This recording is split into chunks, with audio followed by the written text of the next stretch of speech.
I'm still getting used to the fact that Wrexham are back in the Football League because in my time covering the EFL, well, much of it, Wrexham have been a National League club.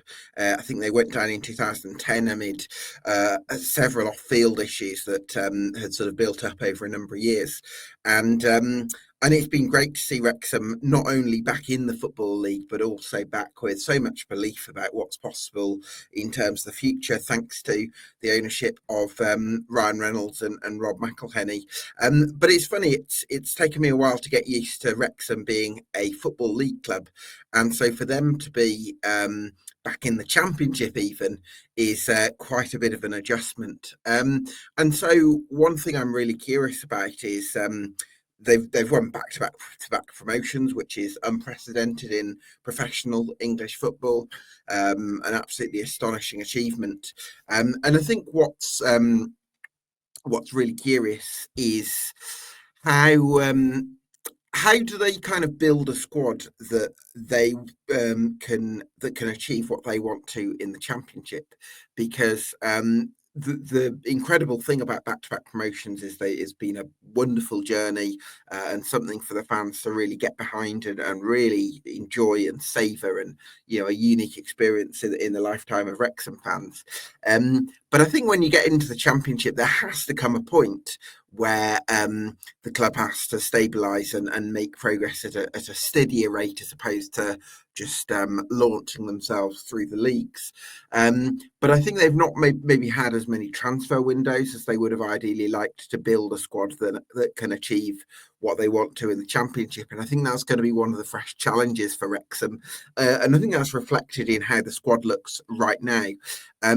So yeah, I'm really curious to see what happens with Wrexham, and also how many of the players that got them promoted from League One last season are going to be used as part of their plans for the Championship last season, because there's a few players in that squad that have shown enormous growth potential, that kind of probably challenge the narrative that Wrexham have only bought their success because the likes of Max Cleworth, who's come through the academy, was expecting to be loaned out a couple of years ago and has shot himself ahead of more established centre halves, and Ryan Barnett, who's I think was a National League wing back, and he's all of a sudden been part of this incredible journey.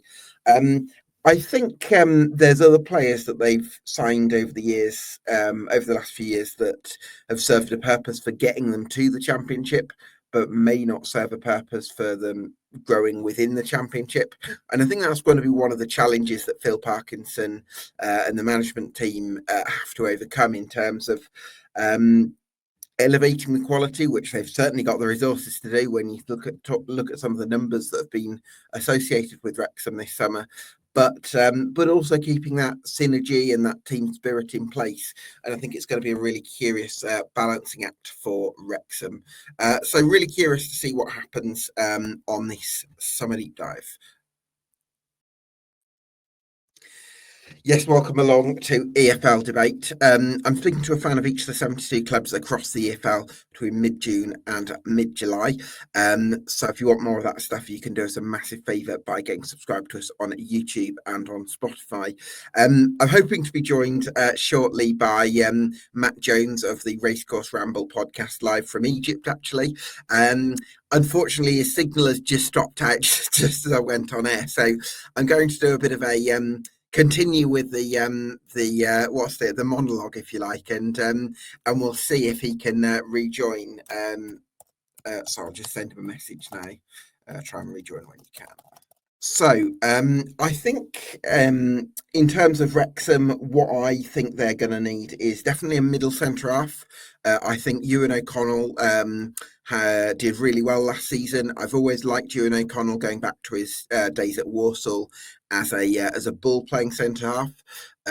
I think that. I think in terms of the dominance that Phil Parkinson would really be looking for, I'm not quite sure whether he provides that, and I think they'll be looking for one more sort of proven centre half with maybe with Premier League experience, or certainly top two divisions of English football, someone around the 30 mark who can play as that middle centre half, but also has a little bit of that the cultured aspect that you would associate with those higher levels. Because I think when Wrexham first came into League Two, they did sign some, they did have and signed some really aerially dominant centre halves. One thing that like Will Boyle and like Aaron Hayden, and I think there's a few other examples, and some of them had injuries and didn't quite work out. But I think they'll probably be looking for one more middle centre half. I do like Lewis Brunt as that left centre back role. I think he's a very progressive defender. I think in other areas of the squad, I'm really excited to see how Ollie Rathbone steps up to championship level as well. He's got bags of energy, hasn't he? Looks like we are joined now by Matt Jones from the Racecourse Ramble. I've had to hold it together with a monologue there, Matt. I'm sure you did a fine job. Thank you. Lovely. Thank you for taking the time out of your holiday to join me. I really appreciate it. How do you reflect on what's been achieved at Wrexham over the last few years? Me and you speak I was going to say fairly regularly. You know what I mean by that. Every month or a couple of months, and I think we've definitely overachieved, haven't we? Let's be honest. And it's still a bit bizarre when you think about where we were and what's coming this season. And we have to give a lot of credit, don't we, to Phil. It was his 4-year anniversary yesterday. I don't think anybody really thought we would be anywhere near where we are, would they? So, it's still a bit, it still all feels like a dream some days, Gab. Especially when we rock up at big stadiums and we're a bit like, you get imposter syndrome, you know what I mean? Like when we got to Birmingham and Charlton and Bolton last year and there was a full house. And we're still living the dream. I'm wondering, this year, but I'm not stupid, Gab. I thought last year we would level off, didn't I? I think I was pretty consistent with you. I said we won't get up a few times to you. I think this year the EFL has got a newspaper rolled up ready to slap us in the face a little bit, hasn't it? We're going to get that reality check that everyone wants us to have, aren't we? I think that's certainly. I don't think that's a bad thing though for Wrexham in terms of having that siege mentality and thinking the world's against us, and you can create something powerful through that. Again, I think we've spoken about just the incredible work that the ownership have done at Wrexham over the last few years. How are they sort of approaching, do you think, the challenge that comes with the Championship? And is there a sense of realism that, yes, they're really excited about the club coming up to this level, but also it is a bit of a step up? So I keep waiting for somebody to sort of say, and bear in mind, there's different levels of leadership, etc., isn't there? So people like Humphrey Carr, who are British Liverpool fanatic, obviously, who was tasked with obviously finding a club in the first place for Rob. If you speak to him, he's quite level-headed, and I think he would have sat here last year and said, we're probably going to consolidate this year. It's probably just going to be a leveling off season, and that's fine. Nothing wrong with that. But then you've got like Rob McElhenney at the end of last season. I don't think the dust had settled on the promotion, and he put out a tweet publicly saying, I can't remember exactly how he worded it, but I'm not sure I understand what consolidation means, I think was the gist of it. So I think even within that leadership group, there's different levels of expectation and ambitions, I suspect. But they've put good people in charge, whether you like them or not. There are good people in charge who are sensible and understand the business, aren't there? I'm thinking of people like Sean Harvey, Mike Williamson has come across. Obviously, Fleur moved on, but they've had the right sort of people, haven't they? Experienced people. And Mike Williamson obviously was brought in because of his experience building a ground and running a club at the same time. So, which he did he's done it in Milan as well. So, I think if you were to ask them, they'll sit here and go, well, we're going to have a good crack at it. But them saying we'll have a good crack at it might be different, have a different meaning to what me and you mean by having a good crack at it.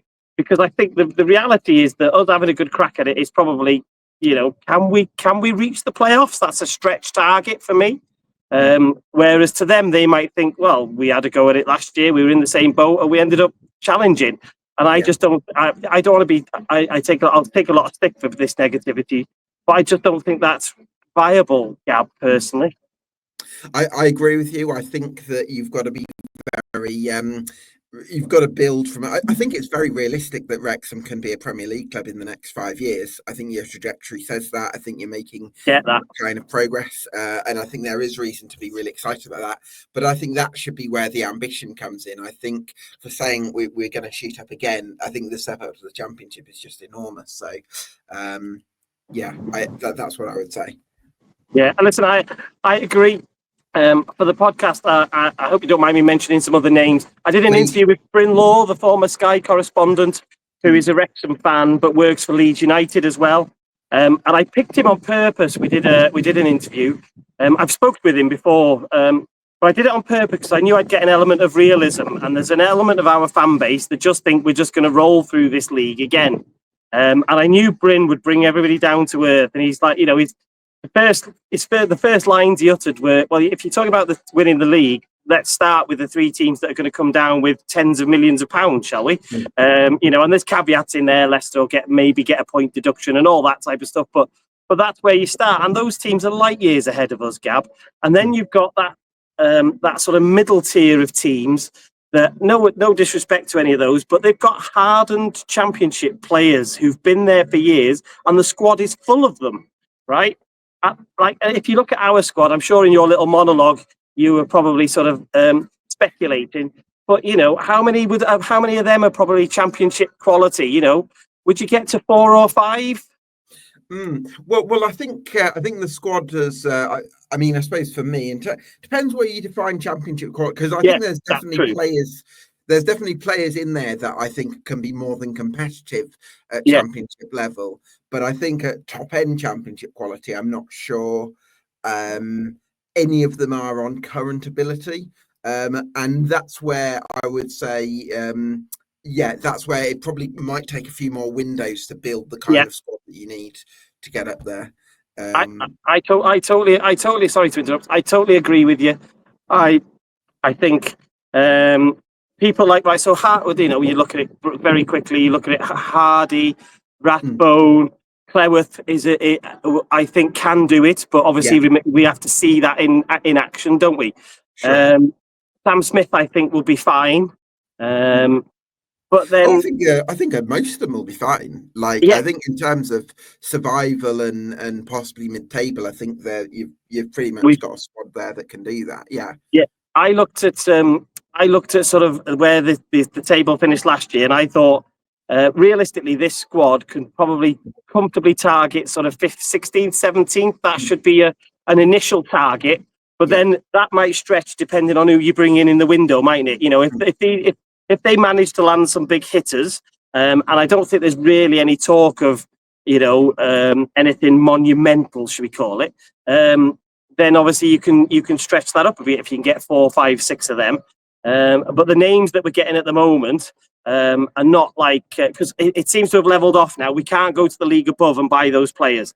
Now we've got to get Championship players and coach them to be a good team, good patterns of play, and build squad morale. So I think that's going to be the really interesting challenge for us this year. Yeah, absolutely fascinating to see how that comes together.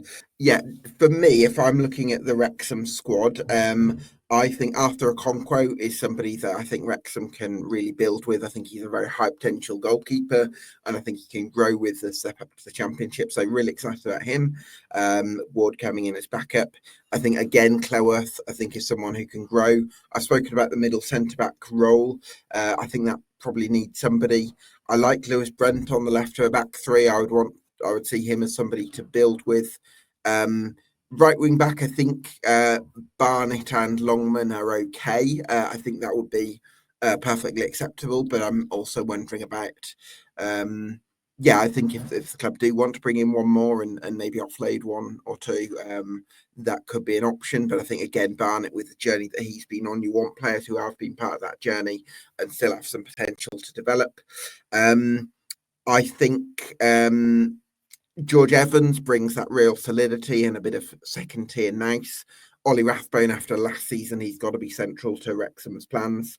I think James McLean, I think, is a great professional to have. I'm not sure he would be my first choice left wing back. I'd maybe be looking to bring in one more. And I think probably I think Smith is again somebody who I think can develop, and then I think, but Hardy I think is a great addition up top. So I think Wrexham are pretty close. Probably left wing back and middle centre half are the areas that I'd be looking to upgrade in. Hi Matt, hopefully the connection's working again now. My phone's overheated. That's what it was. So I found a bit better shade. Okay, thank you. Yeah, so I suppose let's have a look at the squad then, Matt. In terms of the goalkeeping position, do you see Arthur Okonkwo as somebody who can really develop with the club? Yeah, I think the only weakness to his game is his kicking, Gab. He's a bit erratic with his kicking. But that's been the case. The thing that concerns me is that's been the case since he arrived here. So hopefully this year we'll see some improvement in that. His shot stopping is exceptional. And because he's young, he needs to become a bit braver coming off his line and take a bit more control. But it was fascinating. Obviously, yesterday we added Danny Ward, which was an interesting, again, that's something else that sort of divided the fan base. So I wonder whether his experience, he might come in and challenge him a bit. That might make a difference. But what's going to happen with Callum Burton? That's, he looked really good when he stepped in for Okonkwo when he was injured last year. So that's a bit of a question mark now. So I think we'll be okay in the goalkeeping department, he says, with his fingers crossed. Do you think Callum Burton's going to be offloaded? Because he's been a number 2 for a lot of his career. I get that. And I think he's going to want to be number 1 somewhere. He honestly, when he stepped in for Okonkwo when he got injured, he was exceptional, Gab. Right. And I think there was a school of thought which kind of said Burton's got a better all-round game than Arthur. The problem is Arthur's shot stopping, because of his size, obviously 6'7", is so exceptional. Yeah. And obviously we invested big, it sounds like, in Arthur when we got him as a free agent after he left Arsenal. So I don't know, if you were Callum, you probably came in and sort of tasted that again last year and probably thought I could have a chance of starting here if I just sort of bide me time and step in when I get the opportunity. And now presumably finds himself third choice. I can't imagine he'd want to stick it. Do you? I mean, I know he's maybe not going to be a starter for some teams, but I just can't imagine he'd want to be third choice at Wrexham personally. I think because he's still a peak age, mid-20s sort of goalkeeper. Yeah. So I think he's going to want to drop down and be number 1 somewhere. I agree. So yeah, I think really intriguing competition with Arthur Okonkwo and Danny Ward, who's won promotion from this level with Huddersfield before, and then McNicholas, is he somebody who you think might be on his way out? Yeah, I suspect Phil Parkinson likes to break his goalkeepers. For some reason, we keep getting a lot of injuries around goalkeepers. Obviously, we had 2 out at one point last year. We had Arthur and Callum went out at the same time for a spell. And that's happened before. So it wouldn't surprise me if McNicholas goes, because he came with very little experience. It was a bit of a punt, really, I think. But, he's got nowhere near the experience to play in the Championship. So it wouldn't surprise me if they do something else in that department. Obviously, Mark Howard left to go because he said he wants to play. So I think it's going to be fascinating to see whether they bring in a very good under-21 player to keep a squad place free, or whether they can convince Callum to stay. But I think that's a reach. Yeah, absolutely. Well, hopefully Okonkwo can work on his kicking and the camp, because if he can do that, then he'll be one of the top goalkeepers in the Championship. In terms of that back 3, I wanted to touch on Max Clearworth, and I think it's really refreshing that you've got somebody like him that's come up it through a different way and made that real contribution to the back 3 last season and one of your top performers. Yeah, the interesting thing, Gab, is obviously we've stepped up the leagues quite quickly in the end, haven't we? We've done three promotions, and he looks comfortable at every level so far. He started in Phil Parkinson's first ever game away at Solihull, and although we didn't go up that season, obviously he looked good. We had good FA Cup runs, and he looked good in some of those games. He had a bit of a moment in the Sheffield United game in the end, away at Bramall Lane. But, young lad, big occasion, that's going to happen, isn't it? You know that Parky would have known that was going to happen. But every year he gets physically, he looks better. And obviously he's maturing and he's aging. He's playing with some of the good people, so that's helping him, isn't it? Owen O'Connell is experienced, isn't he? Take your pick. Dan Scar's really experienced, so he's got good people around him. I think he's going to be really, really good. Well, the question is whether that's for us or whether that's for somebody else eventually. Hopefully it's with us, obviously, but at some point somebody's going to come knocking for him because he's got all the assets. He's not got electric pace. But he's quick enough. I think it's going to be fascinating to see him this season against better physical threats than perhaps what he's had before. Yeah, new challenge there for Max Cleworth, but hopefully he can step up. I've earmarked the middle centre back role as an area where you might recruit somebody. You've got Owen O'Connell, who was very strong last season, and Dan Scar as well. But I'm thinking maybe somebody of a slightly higher pedigree to complement maybe a Lewis Brenton and a Max Cleworth either side of them. Yeah, I think that's when fans talk amongst each other, and when you listen to the sort of the podcast in and around Wrexham, that seems to be the one spot that people tend to think that we will upgrade that ball. Parky likes that player to be ball playing and dictate a bit of play, and bring the ball out. I'd actually like to see him try Lewis Brunt doing it because I actually think he's got the skills to do it, but he's not shown any intent of doing that so far. So I think I might be in the minority with that thought. And it just feels to me Owen O'Connell is a good performer, but if you watched every game, Gab, you would see him on his face or his backside more than you will on his feet, and that's a concern that he finds himself stranded and stuck in one-on-one situations and panicking a lot.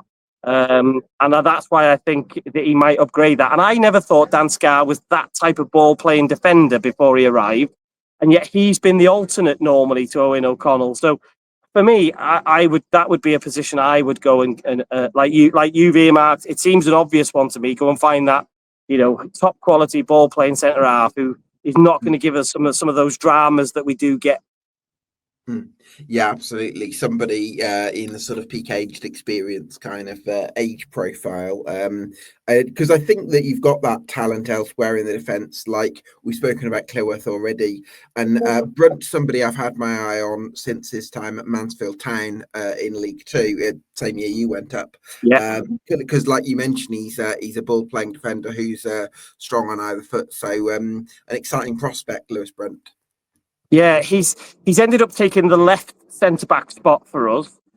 He took it off Tom O'Connor, who'd been playing there, who used to play for Burton, if you remember. Came to us as a midfielder, but Parkinson seemed to sort of eventually turn him into this left centre-back and seemed to like having him there. But Brunt sort of came in and took his chance. And you can see it was one of those moves where you could see that it was an upgrade for us, He was a much better defender and he's much more mobile than Tom O'Connor is. And I really like Brunt. As I said, I would really, I'm old school. I'd like to see a left-footed centre back in that spot, but it's not the end of the world, I know. But I would be intrigued to see if Brunt could do that job in the centre. But I don't think we've ever tried him there at all. So I think, as I said, I know I'm in the minority with that. But Brunt's got all the tools, Gab. He's got the pace. He's immense in the air. He's got such a prodigious leap on him, and he can pass the football, which is obviously helps. Yeah, I suppose the question with Brunt is whether he's of the physical strength. He's got that brutish side that you'd sometimes associate with the middle centre half, which might be. Although having said that, I don't think O'Connell necessarily has that. So. But yeah, I think he'll certainly play a useful part this season. Tom O'Connor, then, Matt. What do you think next season has in store for him? I think it's going to be an interesting challenge for him, Gab, because Lewis Brunt has finished the season at left centre back. He came to us as a defensive midfielder, but yet now Phil Parkinson seems reluctant to ever put him there. At the peak of his time for us, there was rumours. I obviously emphasise that they were rumours that some Championship clubs might have been looking at him for that role in centre midfield. So I think his season is going to be fascinating. Like, does he get that spot back? Does he have to keep fighting for that left spot? Does Parky see him as, oh, let's get him back into midfield now? I'm not sure what the future holds. It seems a bit unclear at the moment. Obviously, I'm sure face-to-face Parky's just saying, well, you just need to keep your head down and fight for a spot. But I'm not sure I could convincingly tell you where that is yet. Yeah, absolutely. I mean, it wouldn't surprise me if another left centre half came in, and that could mean the exit door for Tom O'Connor, because I do think that he's been a very reliable footballer outside the Championship in his career so far, certainly with Burton and Gillingham. So I would expect that there would be suitors for him in League One. Yeah. Yeah, it's good. Honestly, he's a really good player, but I prefer him in midfield. But what do I know? Parky prefers him at left centre back. I know nothing, do I? Didn't start a single game in midfield last season, Tom O'Connor. No. So right wing back then, Matt, you've got a few options there. You've got Barrett, who's Barnett. Sorry, getting. It was close enough. I knew what you meant. Barnett. You've got Barnett. You've got Ryan Longman. You've got Bolton, and I think Callum Edwards has signed a new deal. Is Ryan Barnett going to be your first choice right wing back for next season, or do you think you're going to bring in another one? No, I think it'll be Ryan Longman, Gab. So what happened last year? Barnett started the season on fire. If he didn't end the season on top assists in the league, he was close to it. He got 8 or 9. He was right up there. Started on fire, looked untouchable, and then in January. But there was rumours in the summer, I should caveat this, that we were trying to get Longman. So at the start of the season, Phil Parkinson chased Longman, couldn't get him in. And then Barnett started the season on fire. And then in January, obviously, he managed to get Longman, and Longman displaced him. And I suspect he will start with Longman, with Barnett as his backup if he's happy to sort of to do that. And I think Edwards will go out on loan. And I suspect Luke Bolton will leave the club because he's never ever broken into the side. I speak with like when we were in the National League. I used to speak with Danny from the One Up Front Salford podcast, and the day we signed him was just before we were going to play Salford in the league at Salford, and we happened to be podcasting that day. So we were like, Danny, tell us all about him. He said, where are you going to play him? And we said, right wing back. He went, oh no. So it felt like it was never going to be off to a great sort of start. So I suspect Longman will very quickly, not Longman, sorry. I suspect Bolton will move on quickly, and unless somebody kicks up a fuss, I think Longman starts with Barnett fighting to get his place back in the squad. Yeah, I think Barnett will certainly have because considering the part he's played in the journey you've been on, he's still of a good age. I'm sure he'll have a part in the squad, but that's great to hear that Longman had that impact in the second half of last season. I'm sorry. I know he's a winger. Sorry, Gab. I know he was a sort of winger by trade, but Parky seems to like to do this. He likes to bring wingers in and then try and teach them how to defend, which worries you sometimes, obviously, doesn't it? But that's just the way he prefers to. That's what he seems to like to do historically. Well, I guess lower levels, because of the way you use your wing backs, you felt like maybe you can get away with having wingers who are sort of converted because they're going to be so high at the pitch and maybe not have to do that much defending. Yeah. But I think moving into the Championship, partly that side is going to be more important, but also I think it does allow you a more complete type of footballer where you can sign somebody who's like a real athlete, who can attack, who can defend, where you might not necessarily be able to get that type of player in the lower divisions. Yeah, no, that's fair comment. And I think at wing back position, I think it's the left side we've had stronger transfer links with this summer, and I think that might be where we see an example of that, perhaps. Yeah, let's see. In terms of left wing back, you've got a few. You've got James McLean there, who is one of those players who's got that sort of pedigree at Championship level. But I'm still probably, again, a bit like the middle centre back role. It's probably an area where I think you could maybe go for one more.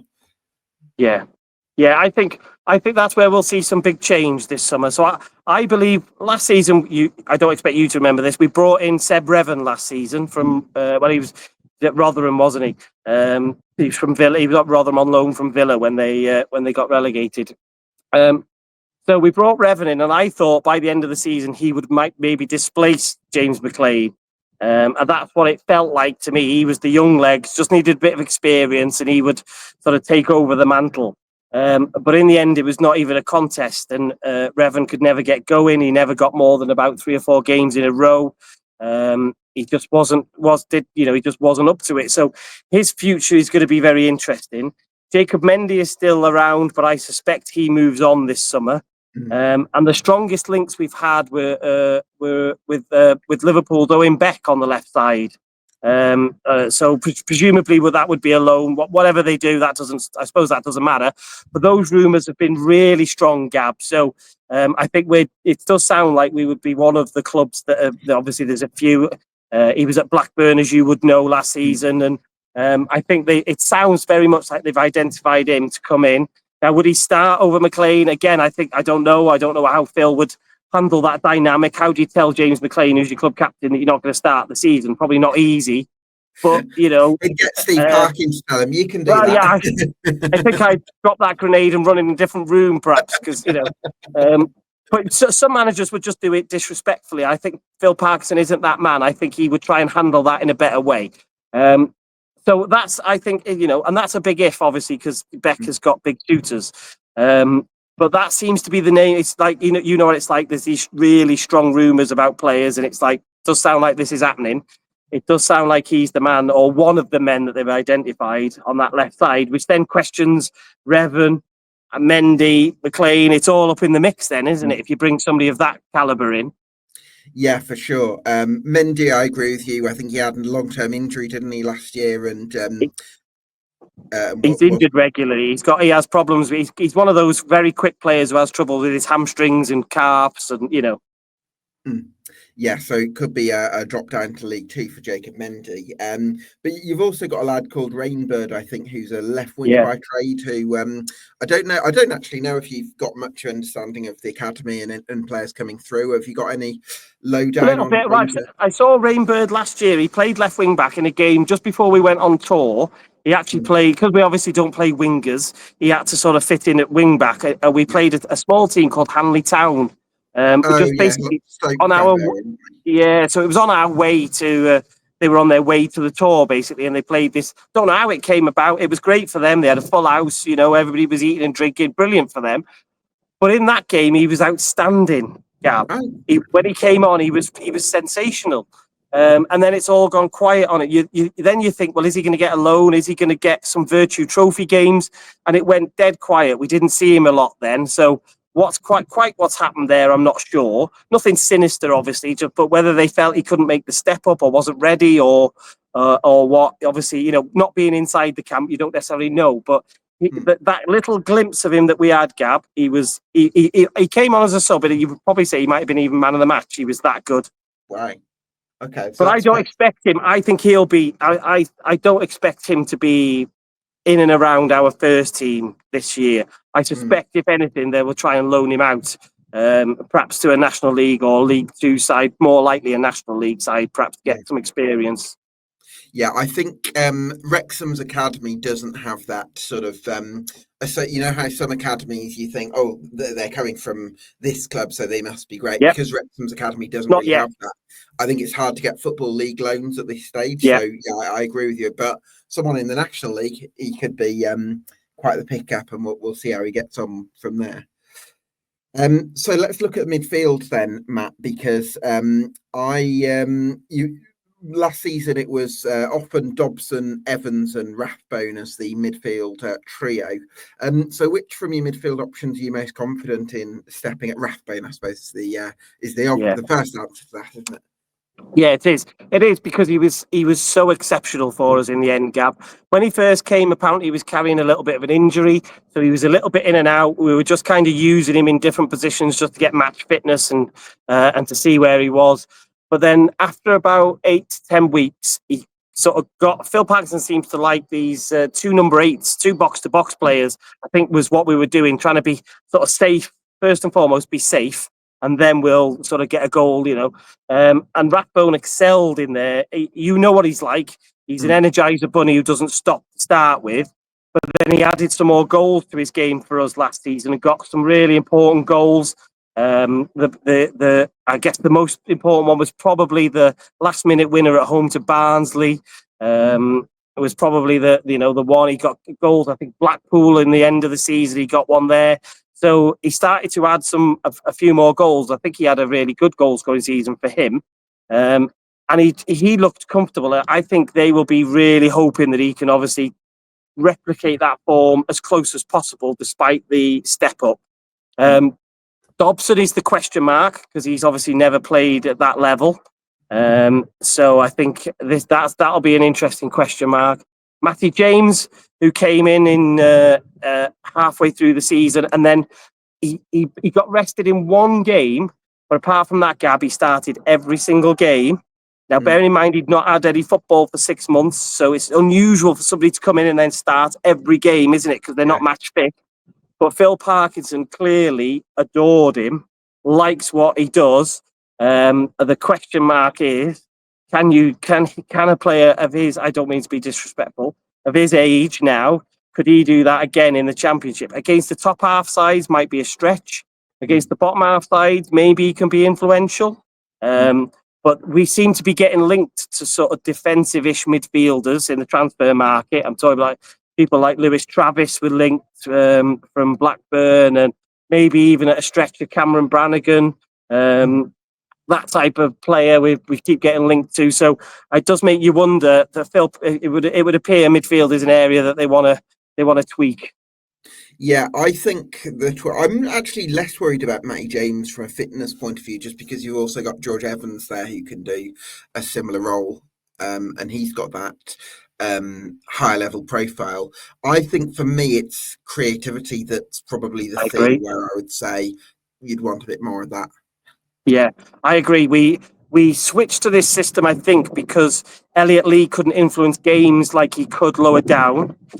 So he couldn't control and dominate a game. So I think Phil Parkinson adjusted his system slightly last year and kind of went with almost like two number 8s, two box-to-box players, and sort of, if we can't win, let's at least not lose. That was definitely the mantra. And I think that would be a really big acquisition for us this summer. Is we've got to have a midfielder that Parky likes and can trust, who's obviously going to have to work hard, but they've got to create, because we weren't creating enough last season from that sort of area. We were too over-reliant on wing-backs and set pieces. Yeah, I think so, because again, it's like the crosses can be extremely dangerous, but then if opposing defences can deal with those and the set pieces, then you've got to have something in those second phases. Talk to me about George Dobson. Is he somebody that, and probably Andy Cannon are put in this category as well, where they've done well, but Cannon for a longer period with the club, but I also feel like if you're bringing in somebody of Lewis Travis's profile, are they going to sort of possibly struggle to get those starts in the Championship? So Andy Cannon, I think you would probably definitely label that at. Bearing in mind that Hull would seem to be relatively happy to move him on, didn't they? When he left, they let him go to Stockport, then they let him come to us. So you've got a bit of history there of a club saying, well, we don't think that you're quite ready for this level or can do it. And bearing in mind he's coming back behind these players already because he had a bad injury. That's going to be a challenge for Andy Cannon, I believe now. George Dobson is a really interesting one because he came in as a sort of defensive midfielder, and initially we sat him in front of the back three and let him play that role, which he was exceptional at. He was really, really good. Then he lost his place in the side, and obviously Matty James took it eventually, but Parky brought him back in as a box-to-box a little bit further forward. Now, I don't necessarily think that suits his game, but he did it diligently, just got on with it, and he did it. But I'm not sure. I think he will. I think he stays at this. He stays at the club, but does he keep his place in the team eventually? I suspect that they will. If they can replace him, I suspect that they will. They will look to upgrade him. Unless he obviously very early on, I suspect he starts very early on. If he can rise to the challenge and look good, then obviously that might make you think again, mightn't it? Yeah, I think Dobson is one of those player. I agree with you, Matt. I prefer him as a holding midfielder because one thing I do love about Judge Dobson is his ability to. He's very brave and he'll throw himself in front of shots, and he's got that Yeah. courage about him, like spirit of a lion. But I think he's a fantastic League One midfielder. I think for Yeah. the Championship, he just a little, maybe good enough for a team looking to just about stay up, but. If you're looking a bit higher than that, I'm not quite sure. But I guess what I would say, Gab, is when you're doing sort of squad building, you probably have to think of it in phases, don't you? There's players that are very obvious that are like, he's got no chance. Yeah, take your pick. I'm not going to name any players. You've got them in mind. Other people who are watching this will know that there's Wrexham players that are just they're nowhere near the Championship. Dobson might be in sort of phase 2 or 3 where you think, well, at least he deserves a chance. Yeah. Or he'll hold his own again, like he'll hold his own against like you were saying, like against the bottom half. He will look very good and comfortable. But when he gets tested against an Ipswich Town or somebody, that's where the flaws might. But he definitely deserves the chance for us to have a look. I would say about Dobbo, and I suspect that it's such a big job trying to get into the championship. You can't change all your players, can you? I know. So it will have to happen over, like you said, 2 or 3 more windows after even the summer. So I suspect he stays in and around the squad. And I hope he steps up. That's all I was going to say. I was going to finish off. I hope he steps up because he seems to be a really good lad. And I think, having only just got him, seeing that impact that he made in front of the back three, I really would like to see him have another go. Yeah, I've liked Judge Dobson for a long time within the context of League One. I think he's got lots of attributes. And again, I think that point you made about being realistic about the timescales and the phases of where players are at, I think is spot on, because if you there's so many players that you could say what I've said about, and if you said we're going to bring in 22 players, you're going to end up with a squad of about 50 or 60, aren't you? So it's just completely... not only that, but you possibly I like, here's a question to you. Did Rotherham suffer from that last season? How many players did they bring in? You've got no continuity as well. There's that element to it, isn't there? You've got a new 11 and, all your subs are new, and you suffer a bit then, don't you? I don't know what the ideal number is. I'm sure every manager's got a different number, but you've got to think about that as well, haven't you? Yeah. And also, do you want a completely cramped changing room where there's no team spirit and players are having to change in the corridors?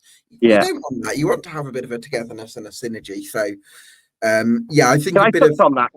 Can I just touch on? Sorry to interrupt you, because that seems to have been a massive thing for Phil Parkinson. If you talk to the people outside, people who leave, people around the club, that dressing room spirit, the camaraderie they've got. I know people take the mick out of all the Vegas trips and stuff like that, but that I think is absolutely key for our success. And you look at the times where we're under pressure, and they step up constantly. They step up, and you can see that they're obviously relying on some of that. Because you looked at our squad even last year, you wouldn't have said we'd finish second with 90 odd points, would you? So an element of our success comes from that. And I think Phil Parkinson's has got them skills, perhaps from some of the challenges he's had earlier in his career. Yeah, absolutely. He built an incredible spirit at Bradford City, didn't he? And a really tight knit group, and at Bolton Wanderers as well. So that's something in Colchester. I'm going to name all his clubs. But it's a constant thread, that, isn't it? They would have been. You can see it. They didn't necessarily always have the best players. He builds a team that's better than the sum of its parts. Yeah, absolutely. Well, that's certainly going to be the ambition for Wrexham. I wanted to Harry Ashfield as well, just touching on a bit like Rainbird and Edwards, the other one. Ashfield, any lowdown on him and where he might be at? Yeah, so he was obviously got a couple of games for us, I think, in the end in the Virtue Trophy. He looked really good, Gab. He looks, the signs are very similar to early Max Cleworth. Nice. He looked comfortable at the levels that he's come in and played at. I was disappointed he didn't get more appearances last season. He's off the bench and things like that. But whether that was because the situation was there was too much pressure and too much expectation, so perhaps Phil Parkinson didn't think he could take the risk, or whether he doesn't think he's actually ready. Obviously, it's hard to know. He's definitely going to go on tour. They've sort of said with the boys, so he'll be in Australia and New Zealand with them, and then I guess it's going to depend probably on who they can bring in and whether they do need somebody lingering around the squad. In an ideal world, we would have such a good squad that he would be able to go and get a loan somewhere, and get some proper experience.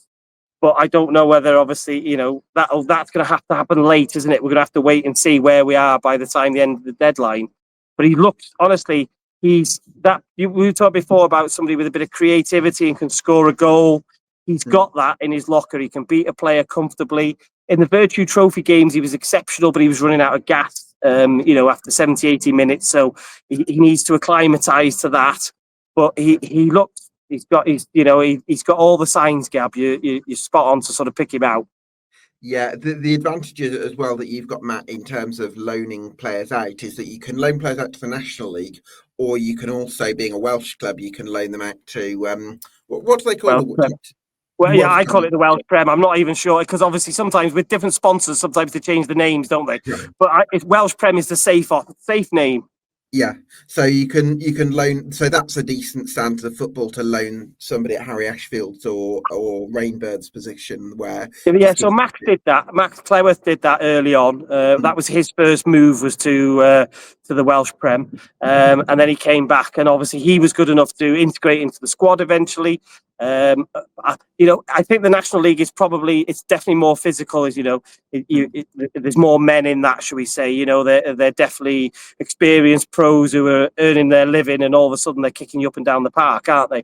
So I think National League would be ideal, but as a fallback option, you would probably have different expectations, wouldn't you? If you go to the Welsh Prem, we really need to see you dominating games and controlling games and scoring goals.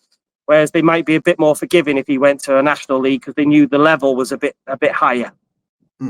Yeah, absolutely. But yeah, certainly Rainbird and Ashfield, two youngsters to keep an eye on in the long run. Maybe not for this season, but just on the radar. In terms of the attack, then it's felt like you've had strikers coming out of your ears at times, Matt, hasn't it? So talk to me about the pairing that Sam Smith and Jay Rodriguez struck up last season. Oh, Gab, this is dangerous territory now. We're in very murky territory here. So obviously on deadline day, we brought in Smith and Jay Rodriguez. Smith, I think you would say, acquitted himself really, really well. Scored some spectacular goals. Yeah. So obviously that was, I think we did speak, but after about the sort of scenario that had been just before that goal. Yeah. So that was exceptional, really, and that was a game winner against the direct rival. So, he seems to have slipped into that mantle really well. Jay Rodriguez, on the other hand, is like Marmite to Wrexham fans. So some people really like what he does because he's been asked to play a bit deeper. This is the interesting thing. We've gone from a front two to a one man behind. So you'll see Jay Rodriguez, if you get to watch a game, you'll see him running back at right back and at left back and covering in midfield and doing all sorts. But then we look a bit isolated up front. So that's something we need to figure out this summer. What are we doing? Are we, is he the right player if we're going to carry on doing it? Or should it be more of a midfieldery type, number 10? Or did we was that what we used just to get through and we go back to trying to get both of them up front a bit closer to each other? Because when Stephen Fletcher used to come on, normally when we were chasing a game, obviously he then stayed up front because we're chasing the game, and it looked a better partnership then. They were much closer to each other, flick-ons, knockdowns. It looked like it was working a little bit better. And J-Rod obviously only got the one goal, which was the penalty. Well, it was the rebound from the penalty against Stockport. And bearing in mind, he's come in and replaced two people that were beloved in Paul Mullin and for some people, Ollie Palmer. So I think it's going to be, and I don't know, does Hardy play instead of Jay Rodriguez behind, or is he going to play up front with Smith or instead of Smith? I think with the tour is going to be really interesting for us and answer some questions on what exactly are we doing. Yeah, I think Ryan Hardy, from what I've seen, he's a very strong runner, and he loves to run the channel. So that he Yeah. plays as a sort of left striker in a front two at Plymouth Argyle, and because often when they built their attacks down the left-hand side, Hardy was often someone who'd do a lot of running in the channels and create some space for the players. So he's very much a runner, and so I think it would probably suit Ryan Hardy to play alongside maybe a bit more of a target man, maybe a bit more of a focal point. Whether Jay Rodriguez can do that at championship level if his League One second half of the season was a little bit debatable. I'm wondering, even though you've got 7 strikers on the books at the moment, although I'm expecting a couple to be offloaded. Some of them might have gone. It depends who you've got, because obviously Fletcher went. So Don't shall I forget. read you out who I've got? Yeah, I've go got on. Jack Marriott, Ollie Yeah. Palmer, Sam Smith, Yeah. Jay Rodriguez, Ryan Hardy, plus Mo Farl and Jake Bickerstaff. I would expect Farl to be offloaded and Bickerstaff to possibly be loaned out. I think, but yeah, Bickerstaff's got a year left on his contract. He had a loan last season. By all accounts, didn't pull up any trees. So I suspect he does go on loan again, perhaps to see out the end of his deal. And the interesting one for me is Jack Marriott, because obviously he started the season on fire because we had no Paul Mullin, because he had his back surgery, if you might remember. And he started the season on fire and then broke his leg in training, Jack Marriott, and then could never get going again. He had no rhythm, obviously, and because it was all, I think Parky was in sort of must-win mode, he couldn't sort of afford to say, well, just go and have half an hour here, Jack, and have half an hour there. It doesn't matter. We're mid-table. We were fighting then for promotion, so I don't think he could risk it. So I think that's going to be a really interesting one, because, again, how do you tell Jack Marriott that he's 4th or 5th choice when this guy was in the Championship, 3 years ago? I've lost track. A few years ago. So he might be somebody that thinks, I need to go and play now. I think it's going to be fascinating, that forward line. Yeah, certainly is. I think I'm excited to see how Sam Smith steps up, because I thought he produced some really cultured finishes last season, and I think he is one of those players, a bit like we've talked about with Cleworth, but Brunt, Okonkwo, possibly Barnett, players that you feel like can kind of grow with the step up. I would probably put Sam Smith in that bracket. Yeah, I from what we've seen, obviously we've only seen him since January with our eyes, actually, because we were watching from afar when he was at Reading. You don't see every game, or he certainly gives you that impression that he can make that, and I think that's why they've gone. Obviously, he's our record signing at a couple of £1 million. I don't think we'd have done that just to get up and then have a player that they didn't think could make the step up. So I think Wrexham must believe that he will be able to contribute. If not be the main man, then he'll definitely be able to be a massive contribution, I suspect. Yeah, well, hopefully, a big season ahead for Sam Smith. So would you think one more striker possibly to come in, and then is there a chance that Ollie Palmer could be offloaded? Because you'd have a lot of strikers on your books. Yeah, I mean, they're not all going to be in the squad, Gab, them, are they? They're either going to be, they're either going to be loaned out, farmed out, or sitting on the sidelines. So I think I was surprised Ollie Palmer was with us last season. I thought Wrexham would try and move him on, because I expected us to upgrade for last season. But he did okay for me. I wouldn't write home about his contribution, but other Wrexham fans thought he was exceptional with what he was doing, his work rate off the ball and as that target man. But it wasn't what ticked my boxes, what I was seeing. But again, that's not important. As long as he's doing what Phil wants him to do, that's important. He says he wants to stay and fight for his place. Of course he does. That's what you're going to say if you've got a nice contract at a club, isn't it? But I'll be amazed if he's anywhere near starting for us. So the question is for him: do you want to play football like what Mull has done and some of the others? They've gone out and played football, or do you want to hang around, on a nice contract, but in reality be not even in match day squads, even though we've got more places on the bench this year. So my gut feeling is he'll go. There was rumours that he nearly went at the end of January. Well, that was true because the documentary showed that he was having a conversation with his dad in the documentary about Wrexham saying that he should probably take a loan move. So we'll see, but I'll be amazed if he starts, Gab. I mean, for me, as I said, luckily for Wrexham fans, I'm not in charge. But for me, he wouldn't be in a matchday squad.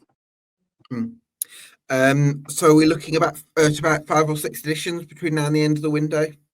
That feels like what we're going to need. How easy is that to do, and what level can those players be? We'll see, I guess, won't we? The one thing I will say is that there's a lot of chat. Obviously, you'll see it when you log online, and everyone, you're getting linked with Danny Ings and Christian Eriksen and all this. Tom I don't think. Tom Kearney. I don't think. Listen to Les Reed did a brilliant interview with the iPaper, and he said that their goal this season was to get 20-something championship-proven players. So they're 20-ish years old, mid-20s, championship-proven. Sorry, I thought you said... we don't need 20 of them, no. We don't need 20 of them. So 20-ish years of age, championship-proven players was what they were. That was their priority, yeah? Okay. And Bill Parkinson said he wanted to add power and pace. That's what he said to the local paper.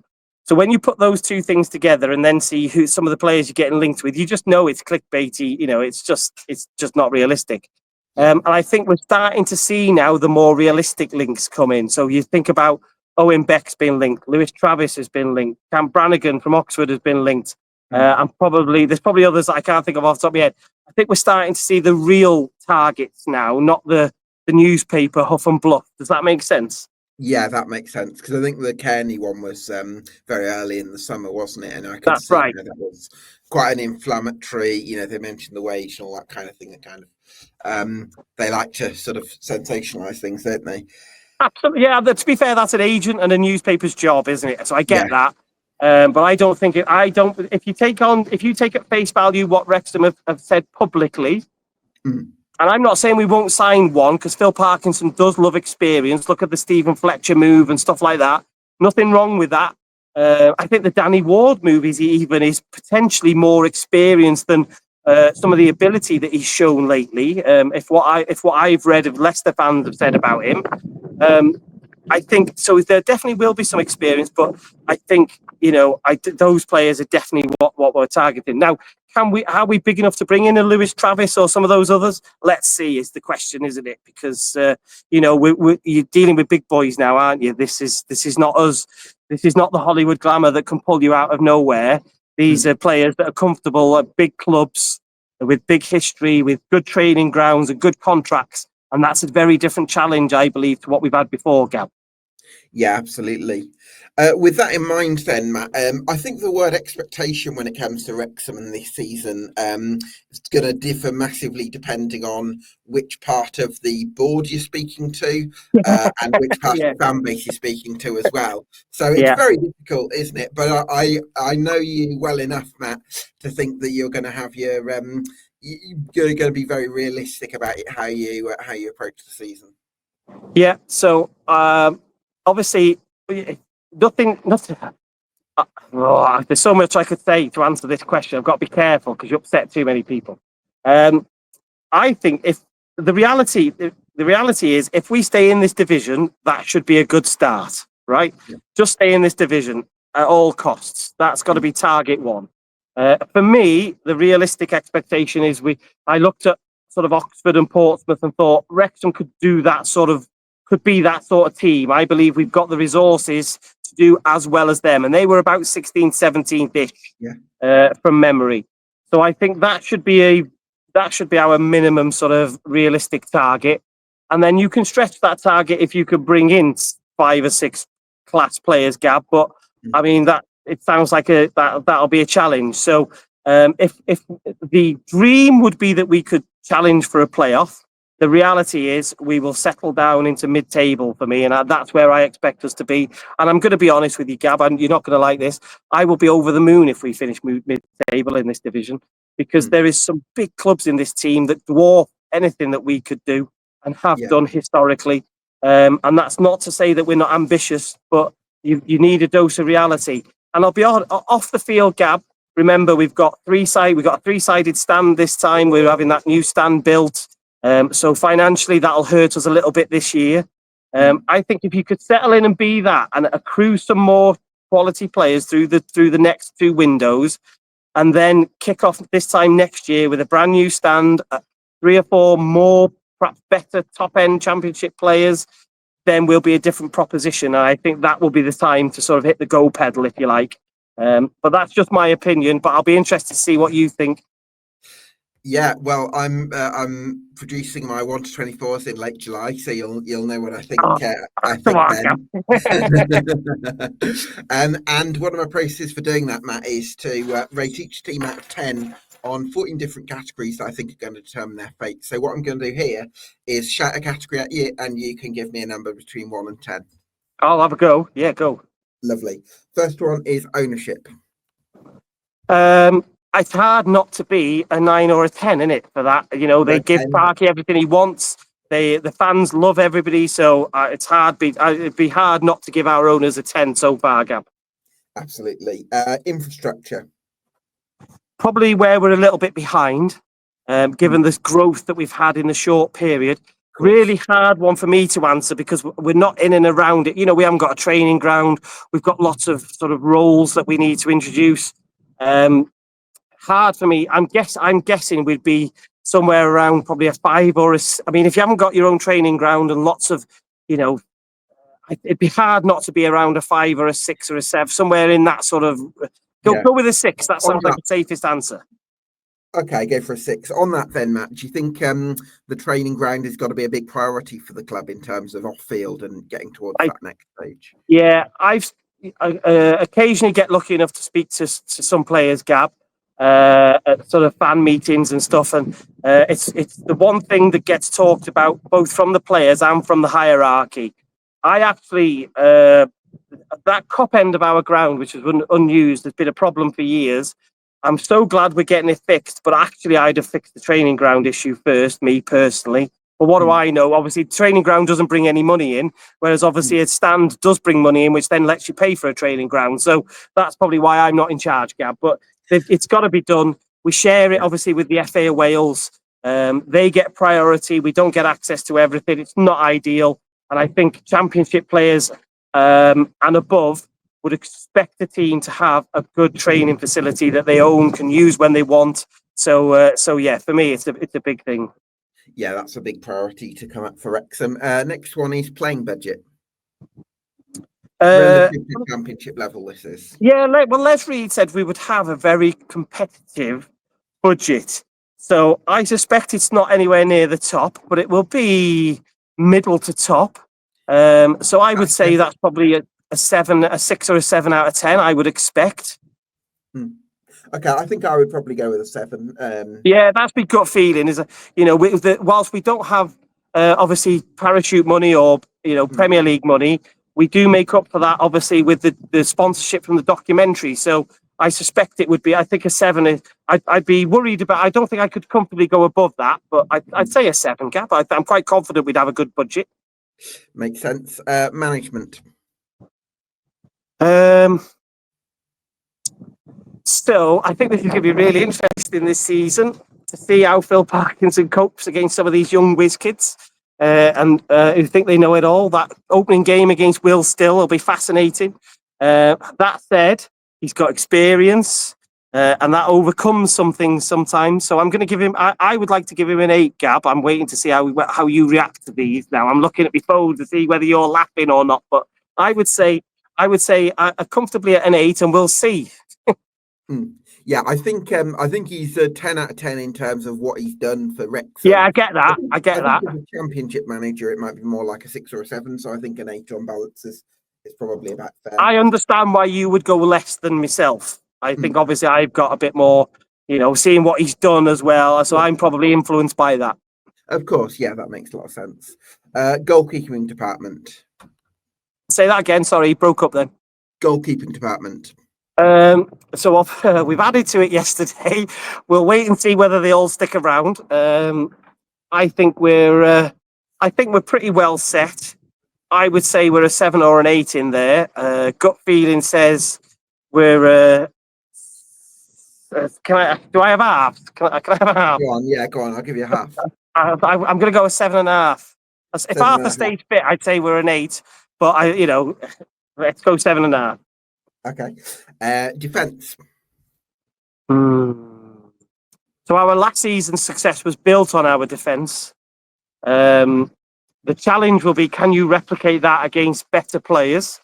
But organisationally, we were pretty good most of the time, and some of our success in the FA Cup has been built on defence. So again, I'd go something similar, Gab. I'd be sort of in the seven. I'd be in that sort of 7 to 8 mark. I'm not sure which. Should we go 7.5 again? Yeah, well, I just feel safe with that at the moment. Okay. Midfield. Let's include the wing backs in this. Oh, okay. I'm going to go 7 there because I think we do need. We're going to need some help on the left side for the wing backs. We're desperate for some creativity in the midfield, and we've got question marks over whether some people can step up. So I think a 7 sounds like a very biased Wrexham answer. Attack. Well, we should get 8 points just for having about 8 forwards, shouldn't we? So we've got depth. Yeah. We don't know whether they can score at this level, but we've got depth. No, I still think there's a body to come in there. We've added some championship experience. I think Sam can be in and around there. J-Rod is a question mark. I hate to say it. I'm going to say we've got Jack Marriott who's in there as well. I think we're in and around the same, Gab. I'm still in that 7 or 8 bracket with this. So can I sneak a half? I would probably right now. I'd probably go for a 7, possibly. Yeah, I understand. I get that. I can respect that. I'll take that as a. If you're pushing me to a 7, Gab, I'll let you do that. That's all right. Okay, thank you. Next one is depth for this stage of the window. Quite high on this one, I think, because you've got a lot of players already under contract. Yeah. So the question is, well, how do you quantify the depth? Because is that depth good enough for this level? Would be my challenge. My challenge to Phil Barnes at the moment is, in reality, how many of those players do you think are good enough to either come in for a game or come on as a sub and change a game? So although we've got depth, for me, that is going to be the big challenge for them this year. Because the idea will be that you bring in starters and you push your starters down to be your depth. I guess that would be the theory. So I'm a little bit less on that, Gab. I would be in the sort of 6 to 7, sort of 6.5 to 7 on that one. Should we go 6.5? Yeah, I know we've got bodies, Gab. I understand what you're saying, but in reality, what other teams do they get into in this league? Yeah, it's a fair question, Mark. Again, I think it comes back a little bit to expectation and what you. Yeah, fair comment. Yeah. So what the next category is squad stability. Quite high, just because there's a lot of players under contract, I would think. Yeah, we didn't have too many fall out of contract, obviously. Although that said, with how do you rate that against probably needing to bring 5 or 6 in at the end of it? So how does that, in an ideal world, would you might want to offload and that? Yeah. So in an ideal world, would you only need 2 or 3? It's difficult, and every manager will be different. I would say our stability is good though, and I would be I would probably be 7-ish. Because I still think there's work there, isn't there? So I'm going to stretch for a 7. You're going to a 7, okay. Growth potential, players you think can be a lot better this season versus last season. Typically, I'm referring to young players. Yeah. So I think I'll just name a few. So we've got some to quantify it. I think Max can step up. I think people like Barnett is going to be really interesting. I believe he can step up. But whether he can, probably to be a bottom half player rather than a top half of the league player. Yeah. Brunt can step up. Brevin is going to be interesting. Sounds like he might get replaced. Don't know. Dobson can definitely go step up. So I'm a little bit lower on this. I'm in that sort of 6.5-ish category because I don't think there's that many of them. Yeah, okay. Well, should we nudge it down to a 6? If you want, yeah, I'll let you. I'll be bullied by you, Gab. That's all right. That's fine. Next one is team spirit. We should be really high on this, Gab. You've got a core of a group of players that have gone and had 3 consecutive promotions in a team that team spirit is fostered and is important and seems to be very central to our success. So I would really stretch for a 9 or a 10 out of that. All right. Well, should we go for a 10? So I would like to give it a 10, but I understand how outside of that, people would challenge me saying it's a 10. Okay. We could go 9.5. Well, I like 10. 10's a round number, Gab. So we'll go for a 10. Fitness is the next one. So this is interesting. How are we defining fitness by this? Is it like is it injury proneness levels of fitness, or is it actual match fitness and sharpness and that type of fitness? A little bit of both. It's partly, I think, the injury aspect, bit of everything. But it's avoiding injuries. But it's also partly are the players in good physical shape? Like, are they able to get up and down and have what it takes for the physical demands of the championship? So, like all teams, we do have our fair share of injuries. So we'd like to break our goalkeepers. So we've got to take that into account. Generally, I think we're quite a hard running side. So, we do work people. I'd love to see some of the data so we could understand. The challenge for us, of course, is we're now going to have to run even harder this year, aren't we? Yeah, that's the reality. And we're not a side interested. We're not a high press side, and obviously they tend to be harder running sides. In my experience, I'm happy for you to disagree with me, Gab, but they tend to have to run harder, especially if you press high for long periods of games, and we haven't tended to do that. So my gut feeling is we're in the 7-ish sort of bracket here. In the championship, we're definitely in that sort of category. Okay, 7 for fitness, and finally quality. This is hard because we could have a conversation for an hour, and now you could basically have to change most of our squad to be successful in the championship, wouldn't you? And also, you don't want to be disrespectful to anybody, because you do naturally have people on this journey as you progress quickly that fall out of, Phil Parkinson is evidently getting rid of some of them because he doesn't believe they are of the requisite quality, does he? Sure. So our squad, compared to a best in class championship, we would be in and around a 5 or a 6, I would think. I'm going to go. I'm going to get pelters for that off Wrexham fans, but I think there'll be a bit of a reality check. Hopefully, you'll back me up on this, Gab. There'll be a bit of a reality check for us. So I think a 6. Yeah, I think 7 would be a push.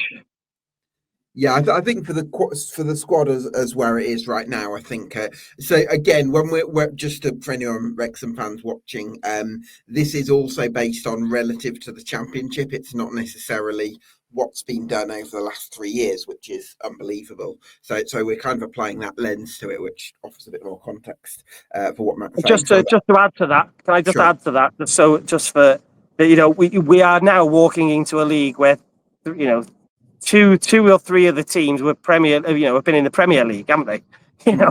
So that's so they have comfortably been outstanding in the championship. And look at them, not even good enough to stay in the Premier League. So you're walking into a different field here, aren't we? Yeah, absolutely. So some final quick fire questions from me then, Matt. What's the biggest reason to believe in Wrexham right now? I think it's probably the fostered team spirit, the camaraderie can overcome that can overcome a lot, can't it? So what we lack in physical attributes sometimes, and quality and experience, we can overcome that, and that's driven top down, I think. But Phil Parkinson and that camaraderie and that team spirit will take us to places that we just shouldn't be. Biggest reason for doubt? I want to say history, so lack of experience in the league. You could say, we're walking into that league with barely anybody who's played in it. So that would give you potentially reason to doubt, I suspect. And finally, too early for prediction, but give me a feel for where you think next season might be heading for Wrexham. So realistically, for me, I'm going to say half. I'm going to say we're going to finish about mid-table. So I'm going to go sort of. Let me say 16th. I think that.